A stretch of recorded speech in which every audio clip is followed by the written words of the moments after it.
Aleluias. Meus irmãos, a minha saudação é com a paz do Senhor Jesus. Quantos estão felizes com Jesus? Diga amém. Louvado seja Deus. Jesus é bom demais, irmão. O homem, aleluias, pode até, aleluias, enganar, decepcionar, mas Jesus não engana e não decepciona ninguém. Até o não de Jesus é bom e benéfico para as nossas vidas. Você concorda? Diz amém.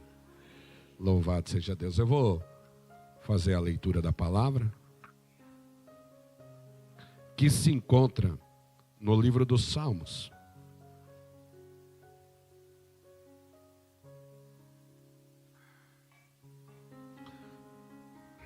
Livro dos Salmos, número 52, verso 8.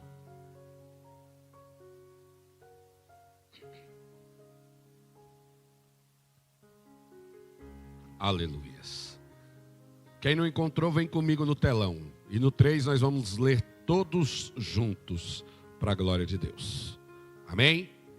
No telão está lá, hein? Vamos lá, no 3. 1, 2, 3. Quanto a mim, porém, sou como a oliveira verdejante na casa de Deus. Confio na misericórdia de Deus para todo sempre. Pai, em nome de Jesus Cristo, está aqui o teu povo, a tua igreja. Fizemos menção da tua palavra, que a tua palavra possa encontrar guarida no nosso ser. Que através da tua palavra ela seja alimento para as nossas vidas, direcionamento para o nosso ser. Em nome de Jesus, fica conosco, tenha total poder e liberdade a falar aos nossos corações. É um pedido da minha alma a ti. E quantos concordam, diz amém. As palmas glorificam o nome do Senhor e podem se assentar. Meus irmãos, o livro dos Salmos, todos sabem, ele é composto por diversos autores. Tendo em vista que Davi, ele é um dos maiores compositores do livro dos Salmos. Davi, ele escreve 73 salmos, se não me foge a memória. Dentre eles, alguns antes do reinado.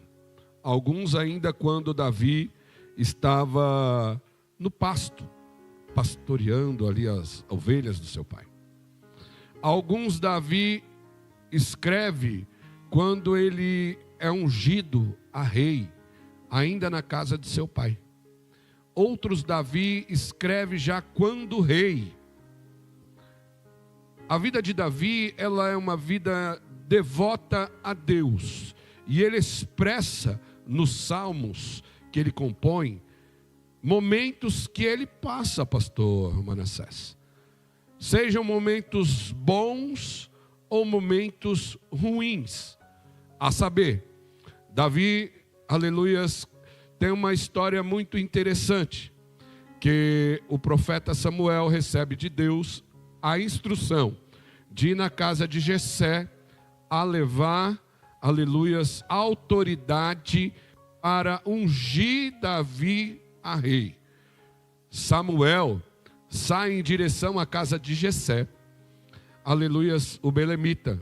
E quando ele se direciona à casa de Jessé, aleluias, penso eu, a Bíblia não diz, que as pessoas já ficavam ali atemorizadas, porque quando o profeta ia na casa de alguém, era para trazer uma notícia de Deus. O profeta não andava à toa. O profeta não ia na casa de ninguém, pastora Lília, simplesmente para bater um papo. Para profeta, ia para levar ou um juízo ou uma bênção de Deus para as pessoas. Era assim que o profeta era usado no Antigo Testamento. Então o profeta Samuel, ele chega na casa de Jessé a fim de ungir um que Deus havia falado para ele. Só que quando ele chega na casa de Jessé, Jessé já vem logo trazendo os filhos para que fosse ungido. Ele traz Eliabe, ele traz Abinadab. Só que quando Samuel olha para Abinadab e Eliabe, ele já pensa, é um desses dois. Por quê? Porque são pessoas fortes, robustas, que vai servir como um rei. Samuel trazia consigo uma síndrome que era usada do belo, de algo que era exponencialmente usado através do olho humano. Então, quando ele pensa em ungir a Eliabe, Deus fala para ele, não derrama o óleo. Por quê? Porque quem eu vou ungir não está na casa, está no pasto. É alguém que está trabalhando no anonimato. É alguém que diante da família é esquecido. É alguém que diante da família é desprezível. Porque a Bíblia diz que ele estava no pasto, e segundo os historiadores, ele estava cuidando de meia dúzia de ovelhas do seu pai. E ovelhas que ainda eram malhadas, não eram aquelas ovelhas que tinham muito valor. Porque Davi, ele não estava dentro da casa, porque Davi ele era uma pessoa de expressão frágil, ele era cheio de sardas. Então naquele tempo tinha todo esse preconceito, que Davi não servia para ir para a guerra, irmão Jonas. Que Davi tinha sardas, assim como as ovelhas malhadas não tinham muito valor, porque não era pura, eles olhavam para Davi e falavam, Davi também não é puro. Então, para a família de Jessé, Davi era alguém que estava no anonimato, esquecido, desprezível e sem valor. Mas para Deus é exatamente ao contrário. Aleluia. Eu tenho uma palavra de Deus para a minha vida e para a sua vida nesta noite. A sociedade pode até estar olhando para você com um olhar de desdém, dizendo que você não tem muito valor, que você é desprezível, que você não presta para muita coisa. Mas quando Deus chama, Ele se responsabiliza e manda buscar até no pasto aquele que está no anonimato escondido, para cumprir aquilo que Deus tem para fazer. E o que me chama a atenção de tudo isso é que Davi continua lá no pasto, trabalhando, fazendo aquilo que é para ser feito.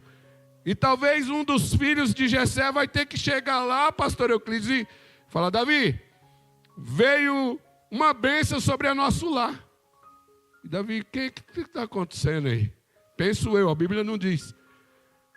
É que o profeta foi em casa e ele vai ungir a rei alguém lá de casa. Mas não é você não, Davi. Fica tranquilo que não é você. Só que você tem que estar presente. Que ele falou que só ia ungir quando você estivesse presente. Porque ele tinha que estar todo mundo como testemunha, Davi. Olha se esse Deus que nós servimos não é um Deus maravilhoso. Primeiro, que diante de Deus ele não tem a síndrome do belo. Segundo, ele está atrás de pessoas que estão trabalhando. Deus não trabalha com desocupado, irmão. E nem com preguiçoso. Deus trabalha com quem? Trabalha. Traz Davi.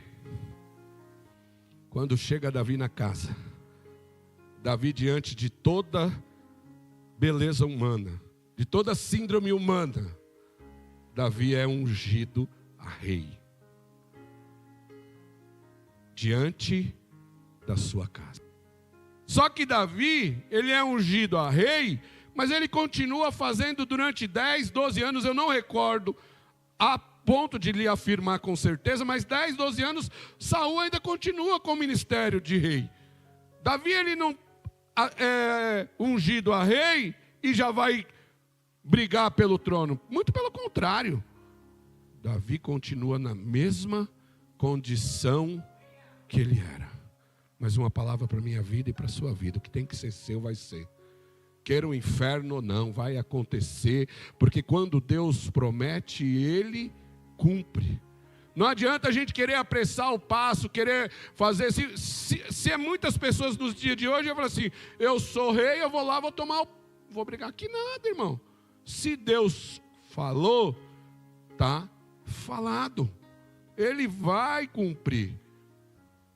E por que eu estou te contando essa história? Porque eu estou falando do livro de Salmos, e sendo que Davi ele é compositor de 73 salmos, ele, diante da vida de Davi, nem sempre foi só maravilha.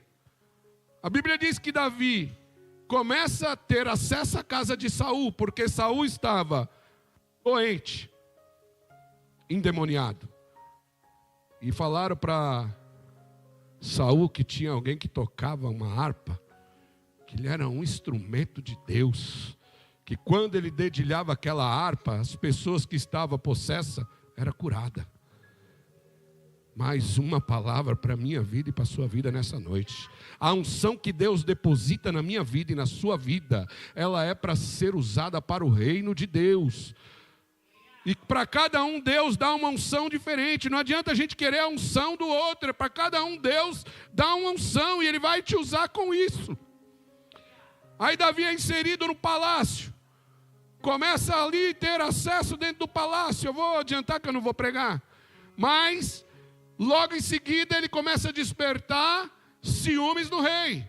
Porque a Bíblia diz que quando Davi passava, já havia cânticos. Saul matou milhares, mas Davi 10 milhares.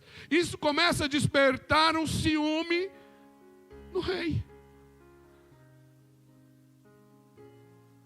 Tem muita gente com ciúme aí no meio, mas o que tem para ser vai ser. Não adianta. O que é para ser vai acontecer. Aí a Bíblia vai dizer que ele tem um laço de amizade com Jonas. Eles combinam de um dia se apresentar diante de Saul, porque Saul já estava perseguindo a Davi para matar. E ele fala, olha, se meu pai estiver tranquilo, eu vou falar que a flecha está diante de ti. Mas se meu pai estiver nervoso, eu vou falar que a flecha está atrás de ti. E se ele estiver nervoso, você corre, Davi. Não se apresenta, não. A partir daí, a vida de Davi começa a ser um momento de tribulação, irmão. Aquele camarada estava trabalhando tranquilo lá no pasto, lá, não queria se envolver com nada de obra de nada. Estava sossegado lá, malhando as ovelhas lá do pai dele, não tinha problema nenhum com nada. Começa a ter problema com gente, irmão. Só tinha problema com quem? Com as ovelhas. Com o urso. Com o leão. Aí ele vai ter problema com gente, irmão. Tem que ter sabedoria para lidar com gente, irmão. Talvez está faltando sabedoria para tratar com gente. Em nenhum momento ele teve a oportunidade de matar o rei. Em nenhum momento ele quis matar. Graças a Deus que aqui ninguém quer matar ninguém, irmão. Glória a Deus. Tirando eu que quis matar a pastora várias vezes, né? Eu já contei aí no encontro de casais. Mas a perseguição foi grande. A vida de Davi, enfrentar Saul, enfrentar Golias, enfrentar Filisteu. O rei, irmão, contratou um monte de mercenários para cercar Davi, para matar Davi. Davi tinha 1.500 homens na frente, 1.500 atrás, guerreiros. Daqui a pouco Davi está encurralado. Aí houve só uma notícia. Ô Saul, os filisteus estão invadindo aí, a casa vai cair. Deixa Davi para lá. Vamos lutar contra os filisteus. Quem te chamou foi Deus. Se ele tiver que usar até um inimigo maior do que o seu inimigo para guardar a sua vida, ele vai guardar. Para guardar a sua casa, ele vai usar e vai guardar. Para guardar o seu ministério, ele vai usar e vai guardar. Pastor, mas o que tem tudo isso a ver? É Davi chegar no Salmo 52 e dizer: eu sou que nem uma oliveira verdejante, permaneço na casa do Senhor. A maior luta, irmão, é você permanecer na casa do Senhor, diante de uma sociedade doente, diante de um monte de informação de internet, de redes sociais, de pessoas doentes, irmão, de pessoas que não conseguem ter comunhão, pessoas que saem de um lugar, vai para o outro, aí daqui a pouco está arrumando confusão, daqui a pouco, irmão, o céu é uma pátria preparada para a igreja do Senhor. E a gente tem que aprender a viver em comunhão aqui na terra, porque a gente vai viver uma eternidade no céu, irmão. Seja em momentos bons ou em momentos ruins, eu estou na casa do Senhor. Seja na perseguição, ou seja no momento de ser reconhecido, eu estou na casa do Senhor. Eu sou que nem uma oliveira verdejante. E todos sabem que a oliveira é o fruto da vide e da azeitona. Muitas vezes ela tem que ser prensada. Eu estava lendo, eu falei para a pastora essa semana, eu falei, nossa, que interessante. Você come um caroço de azeitona, aí você planta. Não dá nada. Não nasce nada. Primeiro o caroço tem que morrer para dar fruto. No reino de Deus é assim também. Primeiro a gente tem que morrer. Deixar de querer ser muita coisa, para que a gente seja instrumento no reino de Deus, para ganhar vidas, para ganhar almas. Então, querido, seja que nem a oliveira verdejante. Tenha raízes. Diante de tantas árvores que tem lá em Israel, tem a palmeira, tem a oliveira, tem a figueira. A oliveira, ela cresce 70, 100 metros para baixo, para depois começar a crescer para cima, para poder dar um fruto. Isso quer dizer o quê? Ter raízes. Estar firmado, sabendo que nós temos adversários a ser vencidos e derrotados, mas sabendo que nós temos um Deus que guarda, que protege, que cuida, que livra. E se levantar um inimigo para guerrear contra nossas vidas, nem que seja um exército de filisteu, mas Deus levanta em nosso favor. Receba essa palavra da parte de Deus nessa noite.